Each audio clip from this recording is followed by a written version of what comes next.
This is the X-Zone Broadcast Network, broadcasting worldwide on broadcast affiliates and satellite program providers, including CNN Broadcast Network, Sirius Satellite Network, Star Media, Good News Radio Network, Angel Broadcast Network, Wiki Broadcast Network, and WPBN TV. For more information on the X-Zone Broadcast Network, visit us at www.xzbn.net.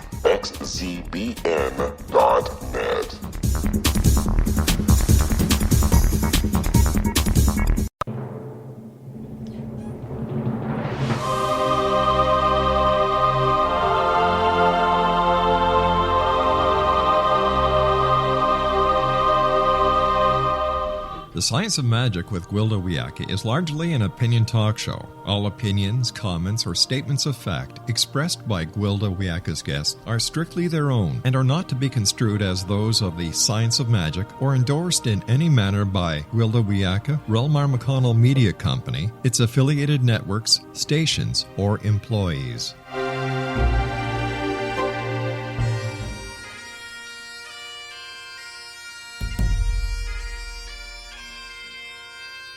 Welcome to the Science of Magic with Gwilda Wiyaka, a program dedicated to uncovering the unified nature of reality and humanity's ever-evolving place as truly galactic beings. For more information on the Science of Magic with Gwilda Wiyaka, visit us online at www.thescienceofmagic.net.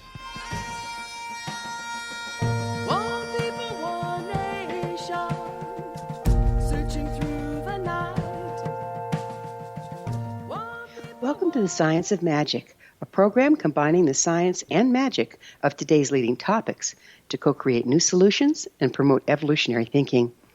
We're coming to you through the leader in responsible paranormal and alternative science programming, the X-Zone Broadcast Network, xzbn.net, and can also be found on our website, thescienceofmagic.net. I'm your host, Gwilda Wiyaka. This hour we'll be exploring My Soul to Take. I was very young. The 5 by 5 foot hole on the stage floor of the church, dark and deep. The minister stood waist deep in the cold water before reaching to take me from my grandmother's arms into the great abyss. I'm sure he saw me as a nasty little heathen as I shimmied up his body in an attempt to escape my watery fate, no doubt leaving claw marks in my desperation.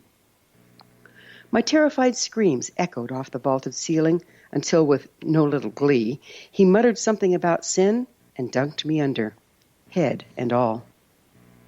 It seemed like forever before he brought me back to the surface, gasping, sputtering, and trembling. During my time underwater, I became convinced they were going to drown me, like my grandmother had threatened to do with unwanted barn kittens.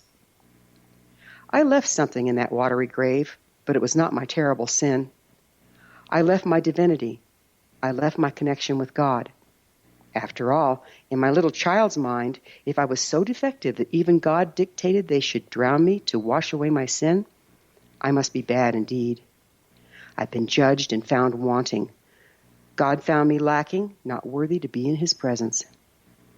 My nighttime prayer, if I should die before I wake, I pray the Lord my soul to take, became a threat of doom.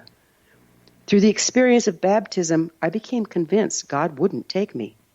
And we all know what that means. I'd be left to the red guy with a pitchfork, horns, and pointy tail. My grandmother didn't understand why I was suddenly terrified to go to sleep. At the age of 4, I had no way to explain to her I was afraid I'd die before I woke up. My dreams were plagued by the minister's grim face, distorted by the surface of the water as I looked up helplessly. I saw the red guy in the shadows of my bedroom, but the worst was the feeling of shame and hopelessness. The thundering blow came in Bible school when I was informed that Jesus died for our sins. I'd always loved Jesus. I treasured the little picture my grandmother had given me of the kindly blue-eyed man holding a lamb. Maybe God had no use for me, but I was assured Jesus loved little children. Surely that meant he loved me too, didn't it? Now, come to find out, he died because of my sin? And what exactly was sin, anyway? I spent a great part of my adulthood researching that very question. From degrees in psychology and religious studies to extensive training in shamanism and esoteric practices, I pondered the concept of sin and found myself none the wiser. No matter how I studied the scriptures, though I found references to us being made in God's image, I couldn't find why we were supposed to have been born flawed. Totally frustrated, I finally formed my own hypotheses, based upon numerous studies. When we're born into the world, we have to leave the land of unity or spirit. Sin is the suffering one endures as a result of separation from spirit or from God. Now that made sense to me. It wasn't something we did wrong, but rather original sin is the original separation. Forgiveness could then be achieved by reconnecting with spirit, a worthy endeavor I've wholeheartedly pursued ever since. But what do I know? Our guest this hour may have some enlightening viewpoints on the subject of original sin. With us this hour is Danielle Shroyer, an author, speaker, pastor, and founding member of the emerging church movement. She's the author of Original Blessing, Putting Sin in Its Rightful Place, Where Jesus Prayed, Illuminations on the Lord's Prayer in the Holy Land, and The Boundary-Breaking God, an unfolding story of hope and promise. She holds a BA from Bayer University and a Master's of Divinity from Princeton Theological Seminary. Danielle lives with her husband and 2 children in Dallas, Texas. After this commercial break, I'll introduce Danielle, and together we'll explore sin, blessing, and divinity. So don't go away. You're listening to The Science of Magic. Our current episodes are aired daily on the X-Zone Broadcast Network, xzbn.net.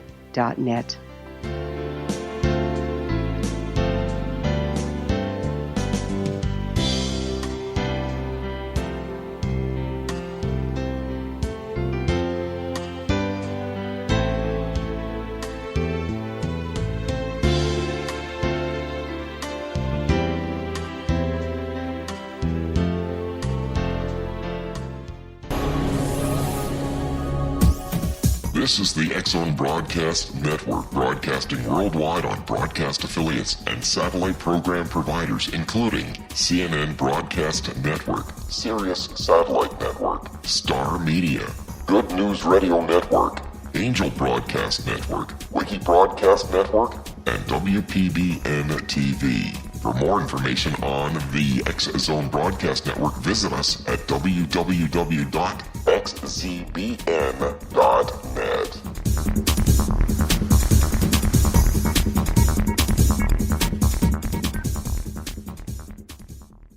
How would you like to be able to read other people's minds? Well, the next best thing is here. When you know how to read a person's name, you know how the person thinks, feels, and behaves.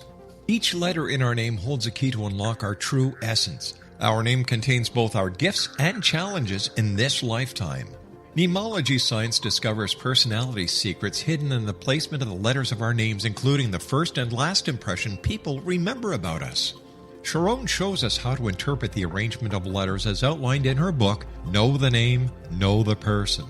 Sharon Lynn Wyeth created mnemology science after 18 years of research and testing her theories, and has supported thousands of people around the world in understanding themselves and others better. You'll enjoy Sharon's unique teachings as she shares her system to learn the gifts behind your given birth name. Even if you don't like your birth name, there are jewels in this book.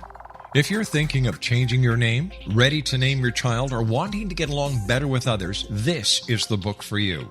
If you'd like to improve your relationships and change your life for the better, get the book today, Know the Name, Know the Person, or visit www.knowthename.com. That's www.knowthename.com.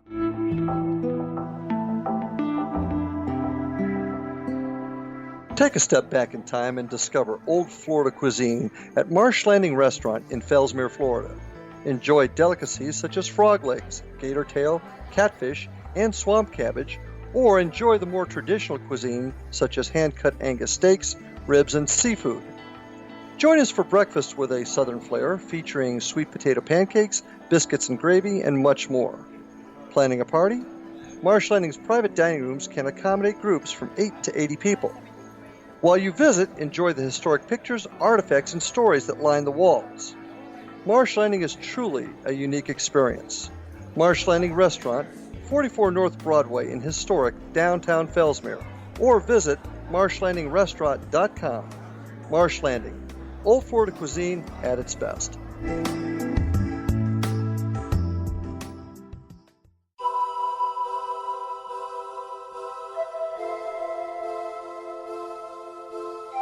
If you're a seeker, don't miss the inspiring book Shamanic Awakening, Between the Dark and the Daylight. This remarkable work chronicles shamanic counselor and indigenously trained dream decoder Sandra Cochran's 35 years of experience with diverse wisdom keepers throughout the Americas. Sandy's initiations across the British Isles, Turkey, Greece, and Egypt, combined with her knowledge of symbology, psychology, and myth, influence her dream blog and workshops. Sandy offers private readings, sacred international journeys, a meditative CD, and her book, Shamanic Awakening, to encourage you as you navigate your earth walk and create a deeper connection to yourself. Find this and more at her website, starwalkervisions.com.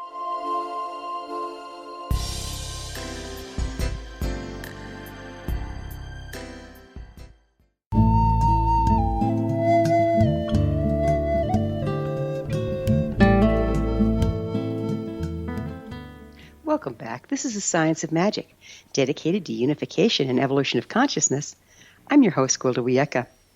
Our guest this hour is Danielle Shroyer, author of Original Blessing, Putting Sin in Its Rightful Place, pastor and founding member of the Emerging Church Movement. Her website is danielleshroyer.com. Danielle, thank you so much for joining us on the Science of Magic. Thanks so much for having me. Let's start by addressing original sin. I understand that it's not in the early Christian teachings. What is it, and where did the concept come from? Yeah, people are usually surprised to hear that it hasn't always been a central Christian doctrine. It didn't really come into play until about the 5th century.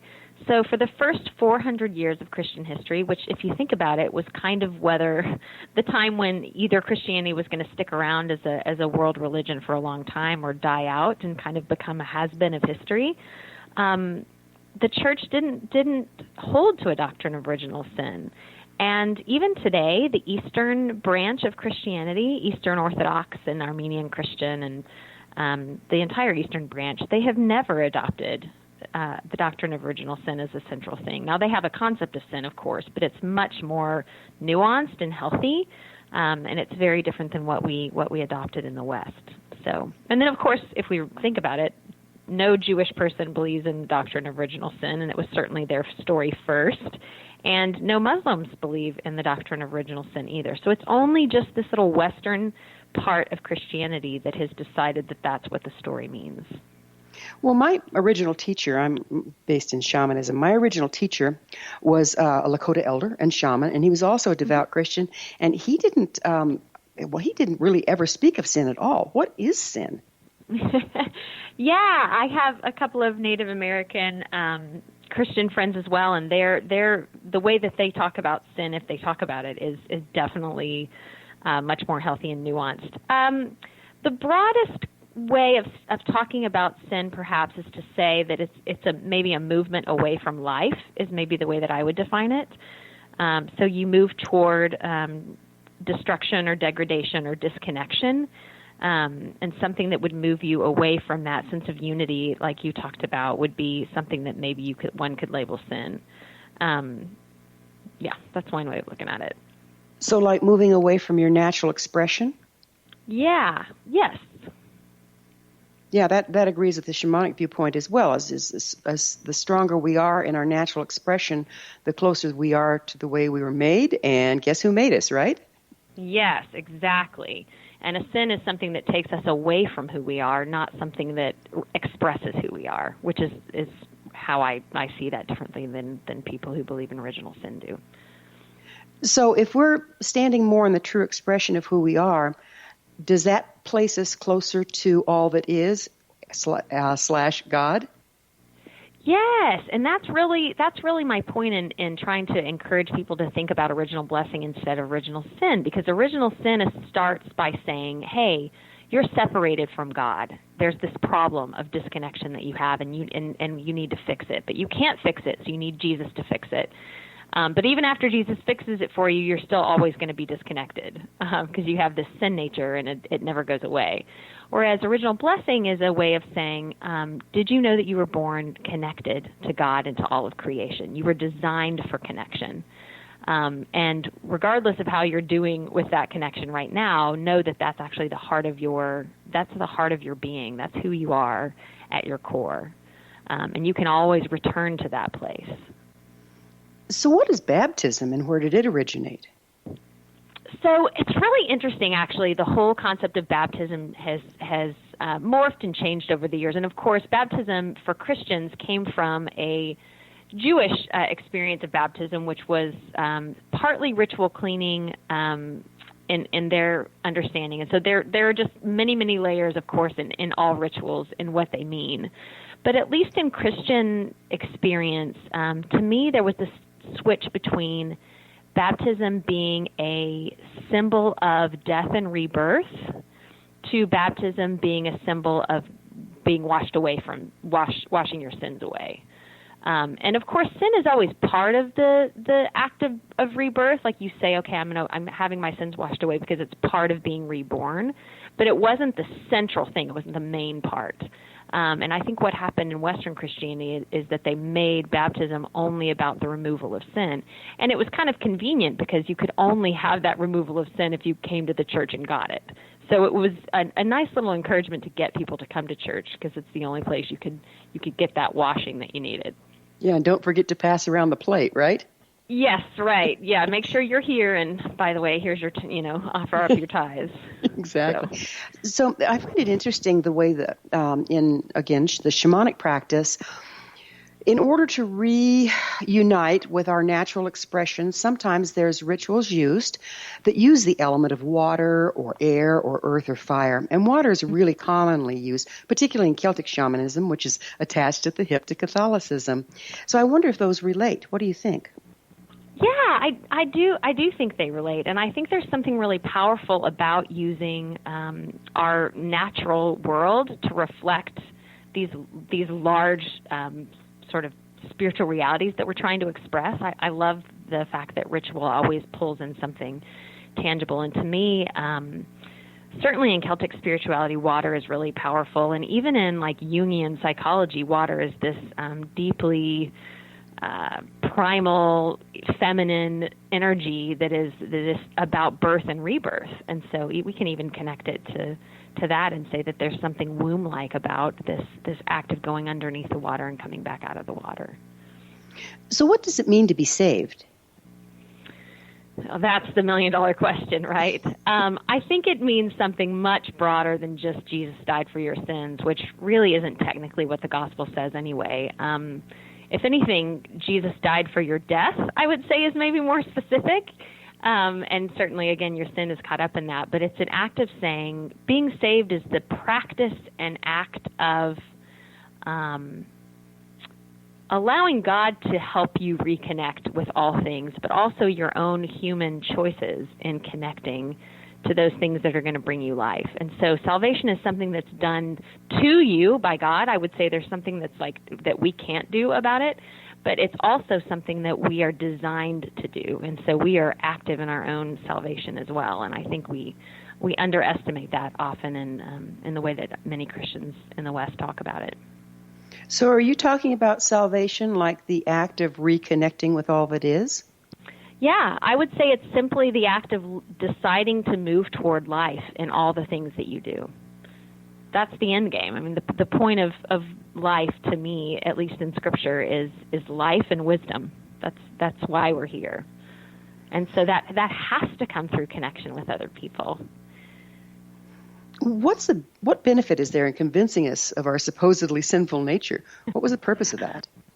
Yeah, I don't actually know. I think it's a terrible, I talk about in the book about that being like the elevator pitch of American Christianity. Is there something wrong with you and you have this sin nature? And I don't find that compelling at all. I think it's much more compelling to say, did you have any idea that you're connected to all of creation? And to me, that's a much more compelling story. So I would much rather spend my time talking about that.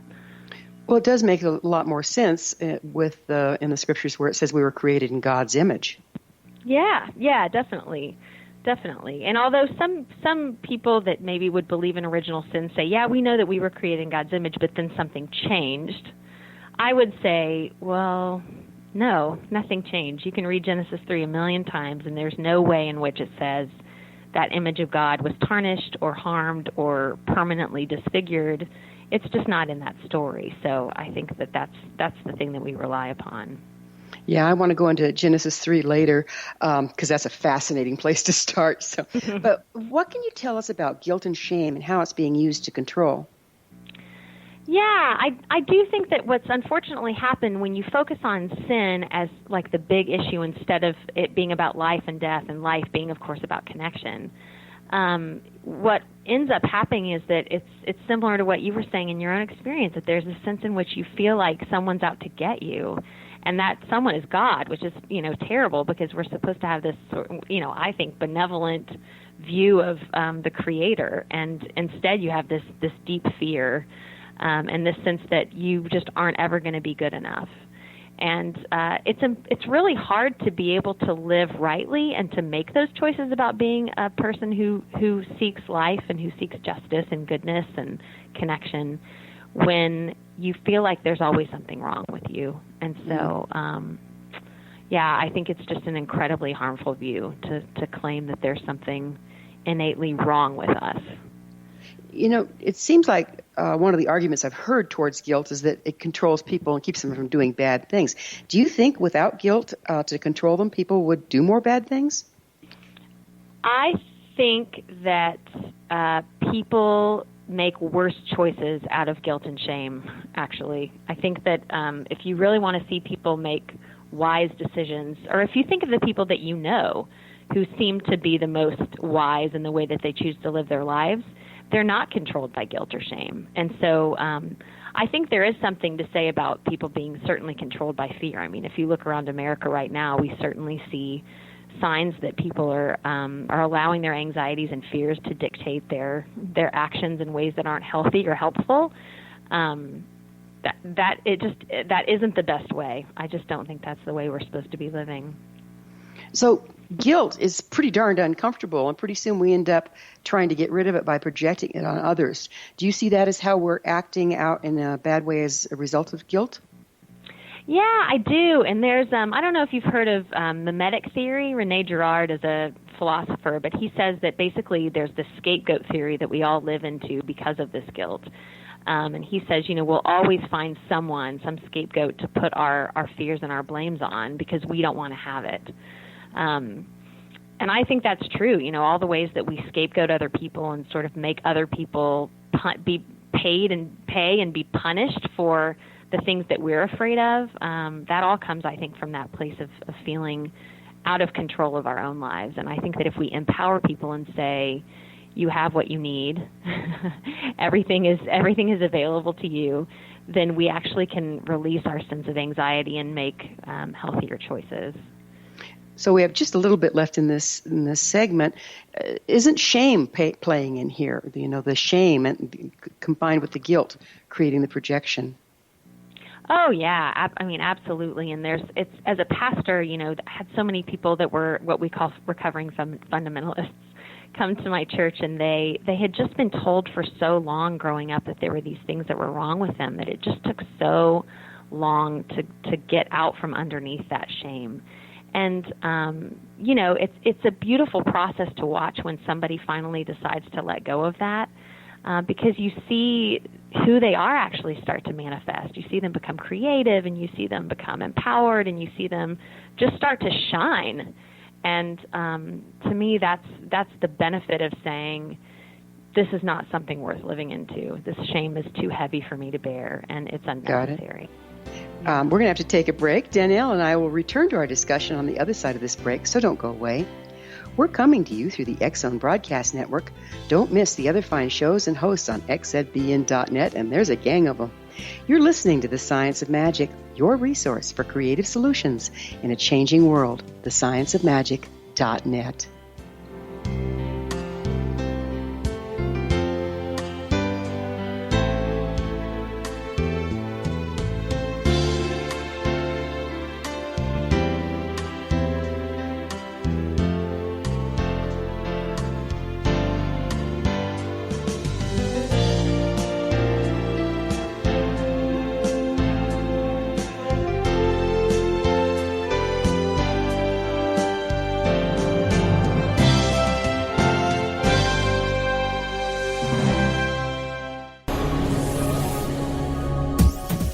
This is the X-Zone Broadcast Network, broadcasting worldwide on broadcast affiliates and satellite program providers, including CNN Broadcast Network, Sirius Satellite Network, Star Media, Good News Radio Network, Angel Broadcast Network, Wiki Broadcast Network, and WPBN TV. For more information on the X-Zone Broadcast Network, visit us at www.xzbn.net.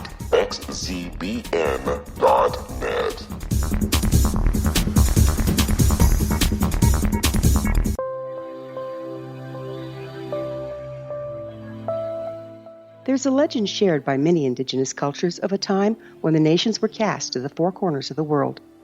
Each nation was given a body of sacred knowledge that held a different portion of the truth to preserve. True reality could not be known until all the nations reunited, combining the information. If a single one was missing, the world could not be reborn and darkness would prevail. The Science of Magic Radio is dedicated to reuniting the sacred knowledge. With the understanding, none of us has all the answers, but together we can open new perceptions and possibilities. Through our combined vision, the world can be reborn into a place where darkness no longer prevails. Join me, Gwilda Wiyaka, and the Science of Magic daily on the X-Zone Broadcast Network, xzbn.net, or visit us at thescienceofmagic.net.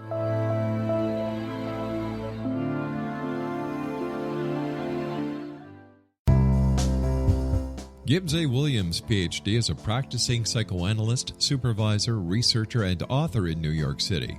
Much of his life has been dedicated to understanding nature and the uses of meaningful coincidences or synchronicities. His radical and original non-Jungian, non-mystical, non-magical theory of synchronicities illuminates much of the fog surrounding this challenging and perplexing topic.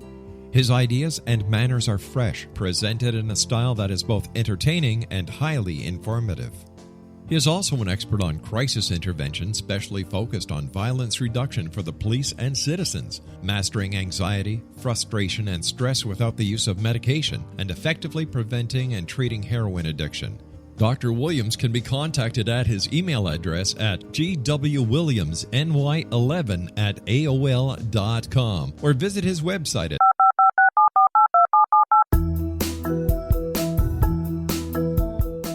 Did you know that when you're on the road with limited data or Wi-Fi, you can still listen to the X-Zone Radio Show with Rob McConnell, The Science of Magic with Gwilda Wiyaka, X-1, Dimension X, Space Patrol, and every minute of the X-Zone Broadcast Network by calling 213-401-0080, courtesy of Audio Now.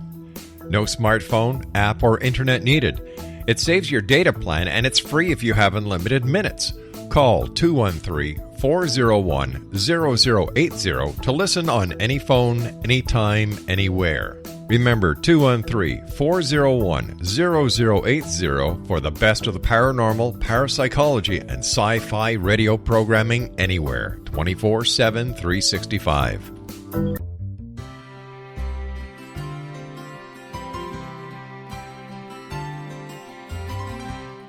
True healing must address 4 levels: physical, emotional, mental, and spiritual, for us to live joyful and productive lives. We tend to treat 3 of the 4, leaving the spiritual languishing. If you're tired of the same dysfunctional patterns cropping up in your life, Soul Balancing is for you. Trixie Phelps, owner and founder of Soul Balancing, is a naturally gifted energy healer trained in numerous esoteric forms, including shamanism. Trixie has created a powerful modality that safely and effectively clears your energetic field. A soul balancing session can remove interference, heal trauma, and restore your hope. Contact Trixie for a life-changing long-distance session today, www.soulbalancing.world.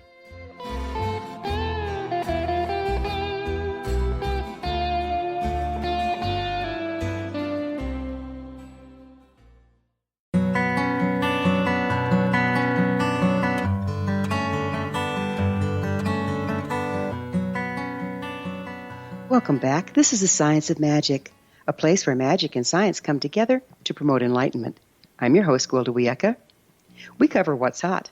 For in-depth exploration of leading-edge subjects from numerous authorities and viewpoints, join our email family to receive our topic-driven episode collections at thescienceofmagic.net.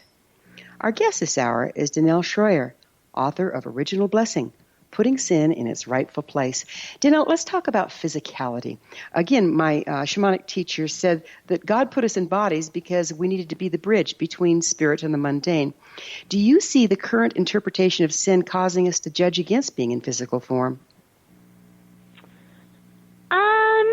Gosh, that's a really large question. We could talk for 6 hours about that.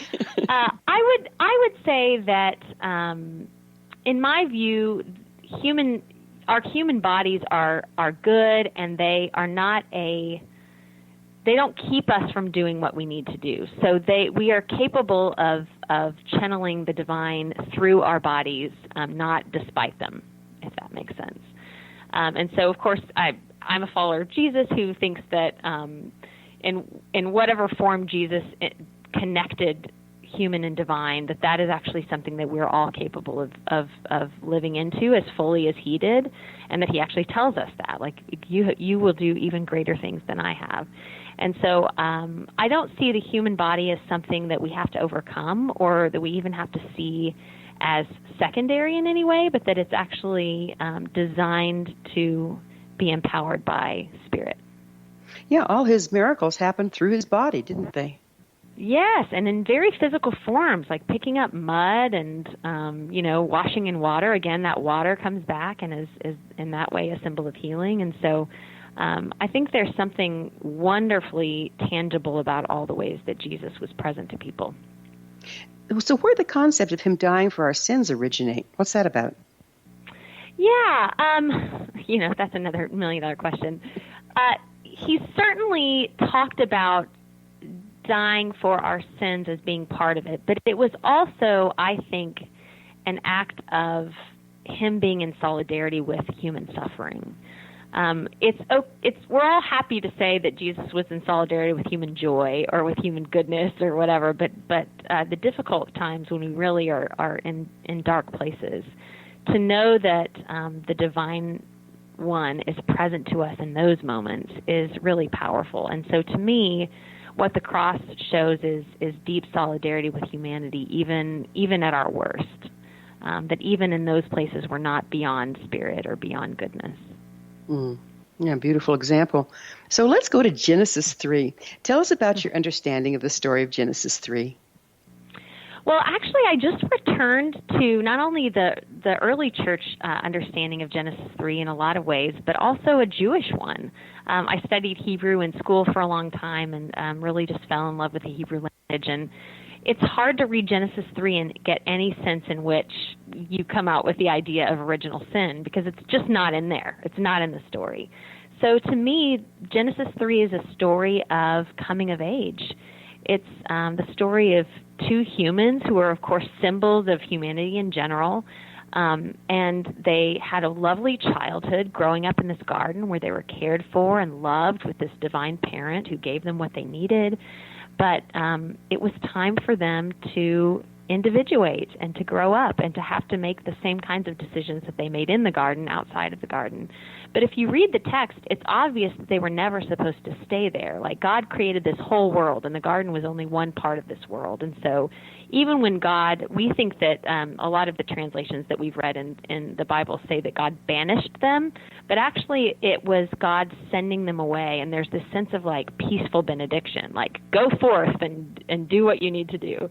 And so you don't get the sense that God is angry about it. It's just an act of, okay, well, now you've grown up and it's time for you to have to make choices in a world that's filled with both good and evil. So in that view, what was eating of the tree of the knowledge of good and evil? What does that stand for? I think that stands for just coming of age. Like, you become a teenager and think, it's time for me to question what my parents tell me, because it's not my choice until I realize that I have one. And so God wants us, I think, to reflect love back and to reflect connection back. But at some point we have to make that decision for ourselves and do that because we want to do that, not just because it's the only thing we know.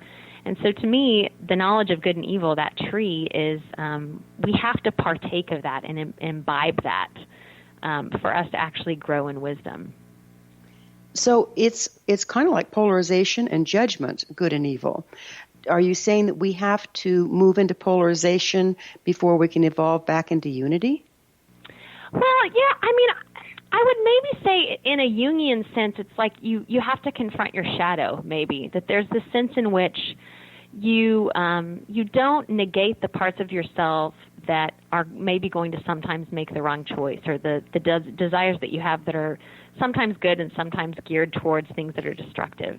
That you take both of those things and you receive them totally, instead of saying, I'm only going to pay attention to this one side. And when you do that, you come to acceptance about the fullness of your humanity, and in that you find, I think, a sense of transformation, and you have grace upon yourself and others to where you're able to be compassionate and empathetic, and maybe have your eyes more wide open. So that takes us right back full circle into full acceptance of ourselves as the way to unify. Yes.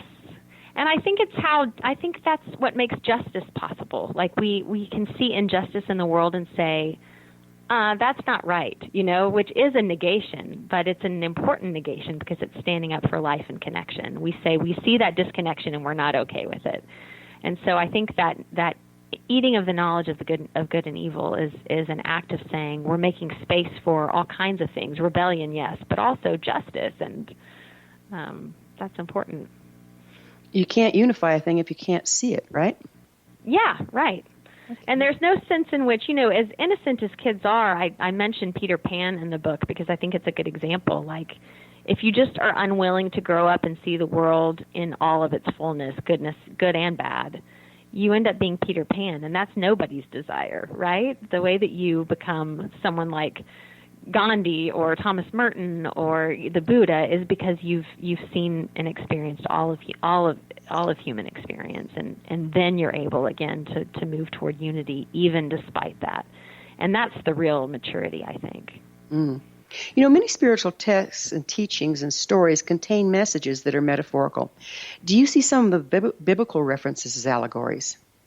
I see most of them as allegories. Yeah, I don't take very much literally. I mean, well, I say that. I take some of the things literally, but particularly in Genesis 3, I mean, this is supposed to be a deeply metaphorical story about the origins of humanity and who we are and who we're supposed to be and the meaning of life. I mean, there's a lot of really big things in there, but I don't take it to be this literal story, and I think it gets really complicated when we try to read it that way. It's exactly the same way with shamanic information. It comes forth through stories and allegory, and if you take it literally, boy, can you really get balled up. Yes, yeah. It makes a bit of a mess of things, which it was supposed to be poetic, and we made it something just so much uglier than that. So yeah. So you see our relationship with God started with blessing. Would you please explain?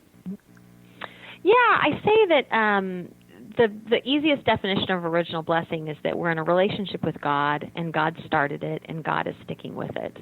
And that's simply to say we always trust that no matter what else is happening, that we can return to that place in which we are beloved by God.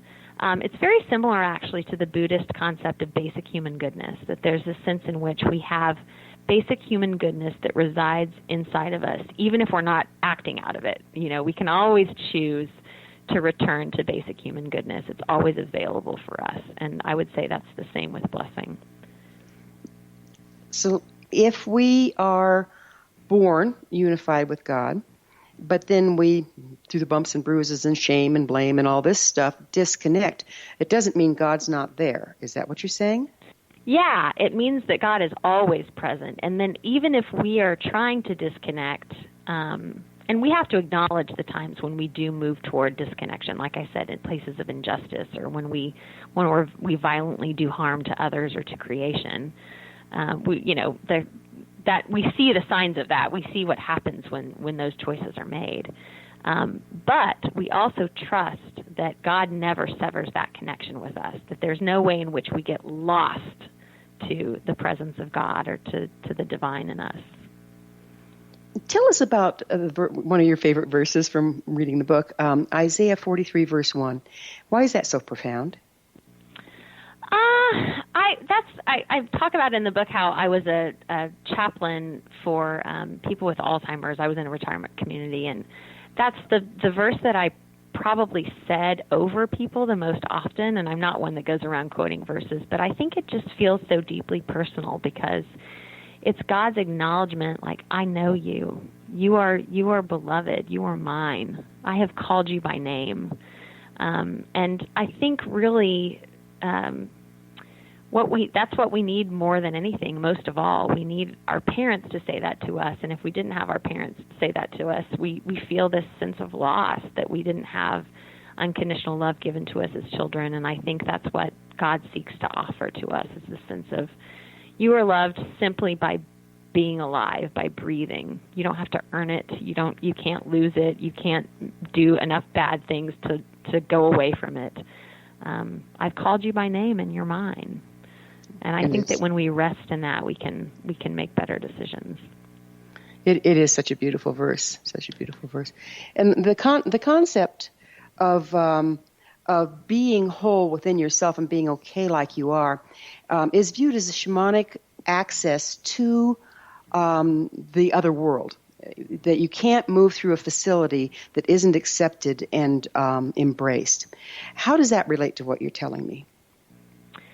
I would say that there's a sense in which that's what incarnation is, right? Like this connection between the human and the divine, and that you are aware of the fact that you can be present to the spiritual reality in all things because you're open to it, and maybe because that original blessing designed you to be able to see it and notice it and live into it. The reconnection, does that come through metaphor as well? Like the messages we get in current time. Yeah, I think it does, but I would say sometimes it just shows up in physical ways too. Like, I'm sure you've had experiences where you think, oh, well, that metaphor just became like a neon sign out my door, or there's a bumper sticker that is exactly telling me what the universe needs to tell me right now. So I think, I don't know if that's what you're getting at, but I think that that sometimes we see, even in the physical world, like this thing that reminds us of this bigger spiritual reality, and we're kind of hit over the head with it, or we feel it physically in our bodies because of it. We're going to have to take another break. Danielle and I will be back shortly, so don't leave us now. This is The Science of Magic, thescienceofmagic.net, your resource to altruistic professionals of science and the esoteric working to create common ground for the betterment of our world.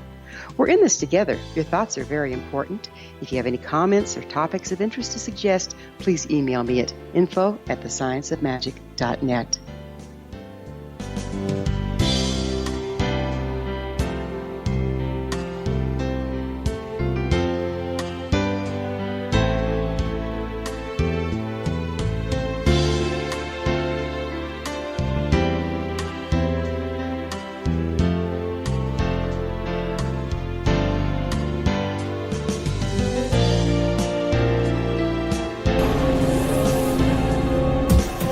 This is the X-Zone Broadcast Network, broadcasting worldwide on broadcast affiliates and satellite program providers, including CNN Broadcast Network, Sirius Satellite Network, Star Media, Good News Radio Network, Angel Broadcast Network, Wiki Broadcast Network, and WPBN TV. For more information on the X-Zone Broadcast Network, visit us at www.xzbn.net.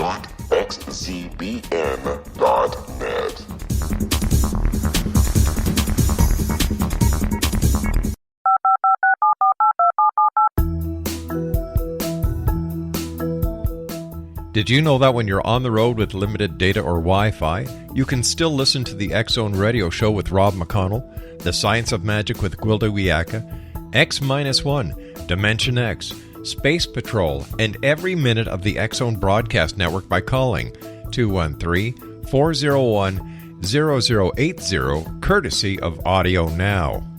No smartphone, app, or internet needed. It saves your data plan, and it's free if you have unlimited minutes. Call 213-401-0080 to listen on any phone, anytime, anywhere. Remember, 213-401-0080 for the best of the paranormal, parapsychology, and sci-fi radio programming anywhere, 24/7, 365.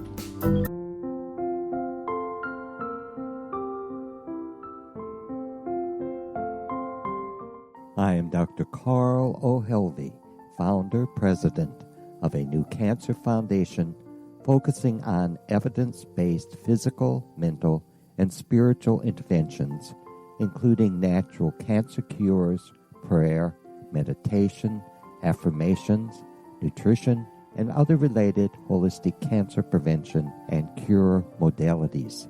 These are used in cancer education, research, and financing care. I ask for your help to continue this important work by donating at www.holisticcancerfoundation.com.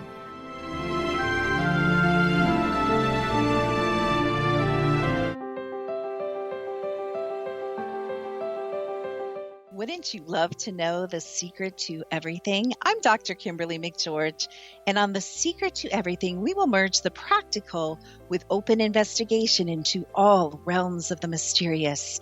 We will talk to cutting-edge alternative health practitioners, those who inspire and motivate you in business and life, and of course, we will share stories of the paranormal, conspiracy, and cryptozoology. You will transform because of the frequency I carry, the frequencies my guests carry. Life may never be the same after you listen to this program, for the secret to everything is for you, the listener, for those who desire more in every area of their lives and believe that it can still be found. Listen and discover thesecrettoeverything.com.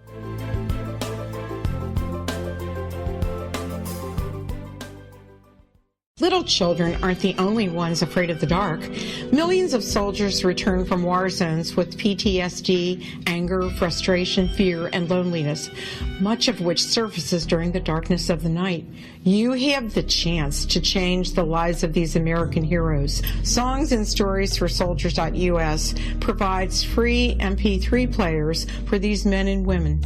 With a list of 3 million songs in 16 different styles, 100,000 audiobooks, and 30,000 old-time radio programs, every veteran can find something to soothe and comfort them at no cost.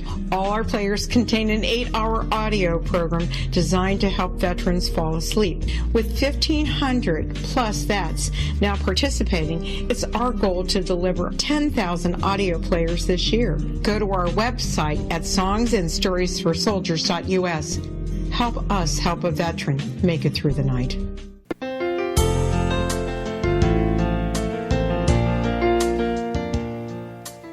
Welcome back. This is The Science of Magic, bringing together gifted people of service to the world. I'm your host, Gwilda Wiyaka. What's up in your world? Email me at info@thescienceofmagic.net and suggest a topic that's on your mind. You're probably not the only one interested. Our guest this hour is Danielle Shroyer, author of Original Blessing, Putting Sin in Its Rightful Place. Danielle, one of the things that we're bridging here with science and magic and shamanism and spirituality is how we can get current day information from spirit, from the invisible realm, and translate it into our daily lives. What do you have to say about that? I think most major religions have spiritual practices that sort of open up a space for that to happen. So prayer and meditation, I think, would probably be my quickest go-tos to answer that question. Of ways that we can sort of have open communication with God and hopefully respond in kind in the way that we receive those things. You know, as we were going into our last break, you were talking about how sometimes these messages become very physical, something that an omen or whatever that happens in your daily life. Would you mind giving an example? Oh, gosh. Yeah, my spiritual director, who's actually Native American as well, talks about that a lot. Like you sort of have to pay attention not only to your waking life and your dreams, but just these things that sort of manifest. So I would maybe say, I remember a number of years ago I was just struggling through a change and needing to make some big decisions, and I actually got pneumonia. And I'm never sick, and I was just out for a couple weeks, and I went to go talk to my spiritual director, and she said, "So what you're saying is you can't breathe?" And I thought, "Oh, right, yes, this is it, you know." So it was a physical manifestation of this sort of spiritual struggle that I was going through. And certainly when we read about the saints and the mystics, you hear things like that all the time, that they sort of physically had these ways of being connected. And that was a negative example, but certainly I've had some positive ones as well. Our guest this hour is Danielle Shroyer, author of Original Blessing, Putting Sin in Its Rightful Place. Her website is danielleshroyer.com. Let's talk about perceived separation from God or from Spirit. If we consider all-encompassing nature of God alone, there can be no such thing. So why do so many of us experience this separation? Yeah, that is a really good question, and I don't actually know the answer to that. I think that it is a false perception, and I do know that, of course, as humans, we get false perceptions all the time. We think that somebody was rude in an email when they didn't mean that at all, or we think that somebody doesn't like us when they like us just fine. So I think in that sense, sometimes from the divine, we get a sense of false perception that there's a disconnection, and that's, I don't know, I think that usually has something to do with how we're experiencing life. But my sort of response to that is I think the truest and deepest reality of creation is connection. And that when we kind of can let go of whatever it is that's making us feel disconnected, and we can trust in that, we'll find that it's maybe been there all along. So there's much talk currently from the quantum physics viewpoint that all things are connected. And you state all of life is connected to God. Would you address that for us? How do those two tie together? Yeah, I love quantum physics, and it's so fascinating because it also has this mysticism to it. Like you try to watch what's happening in quantum physics, and it hides, And I think that's so true of the spiritual world as well. That if you try to get it too nailed down, if you pin the butterfly, there's no way to do that.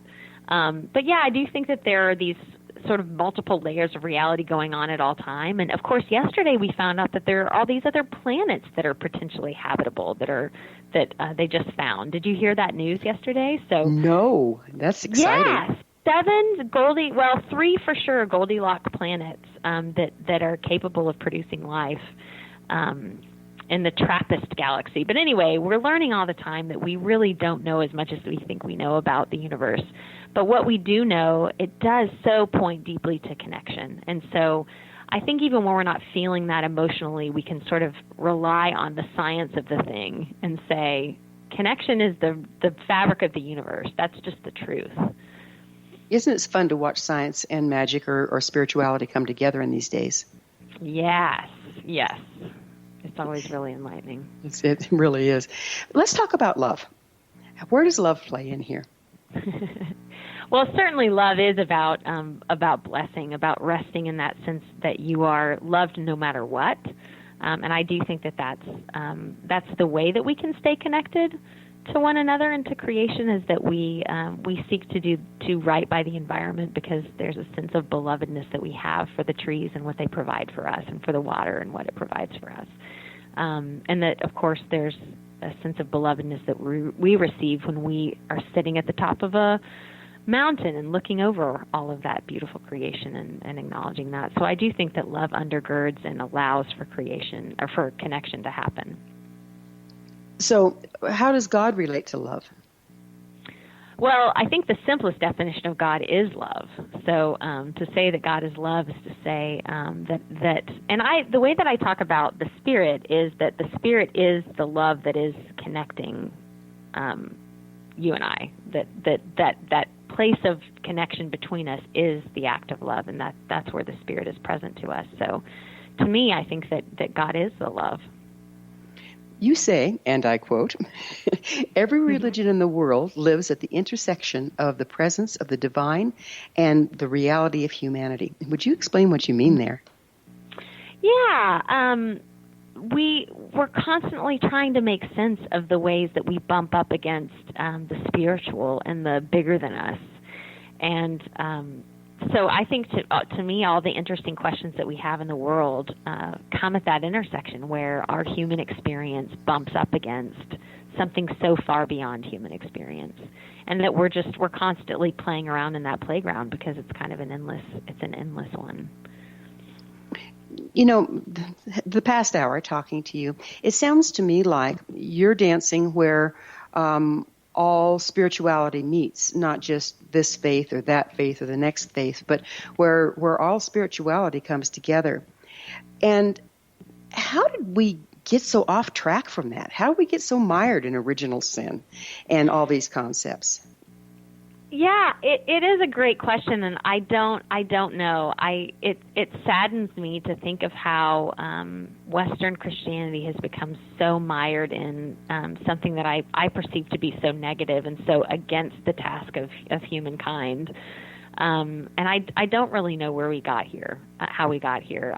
It's heartbreaking. So I hope that as people look around at the problems that we're having and recognize that whatever we're trying to do to fix those things aren't working, maybe they'll realize, oh, there's got to be a better way to address this. And to me, connection is always going to be the better way. Love is going to be the better way. Peace is going to be the better way. And even though they're harder in a lot of respects, I think that, I don't know, the proof is in the pudding, right? Who is upset when they choose love? Mm-hmm. There you go. So what's holistic spirituality? That's just a sense in which you try to acknowledge wholeness instead of seeing humanity or your body as something broken or something that's needing to be fixed. You take your whole experience of life and you include all of creation inside of that and say that whatever spirituality you have, it has to make sense in a full sense.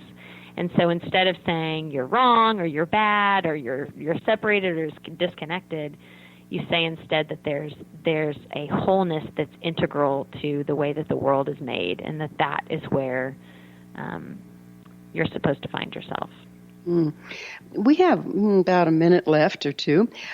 What would be the first step that you would suggest for people to start to embrace the original blessing and step out of the shame?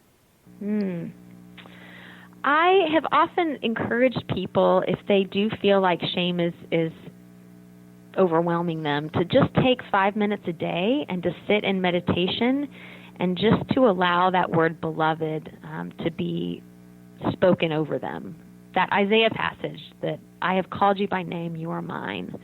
If you can meditate on that every day and try to release yourself from that shame and realize that there's this undergirding connection and love and belovedness that you have, that's a good practice. How does original blessing help us find a more holistic spirituality? I think because it returns us to that connection, it reminds us that we're not aliens, that we're not foreigners, but that we are designed specifically to be in relationship with the divine, and that we have all that we need to do that. Well, Danielle, it's been a real pleasure sharing thoughts and feelings from very different standpoints, from science, from magic, from religion, and from shamanism. So it's just been a pleasure having you on.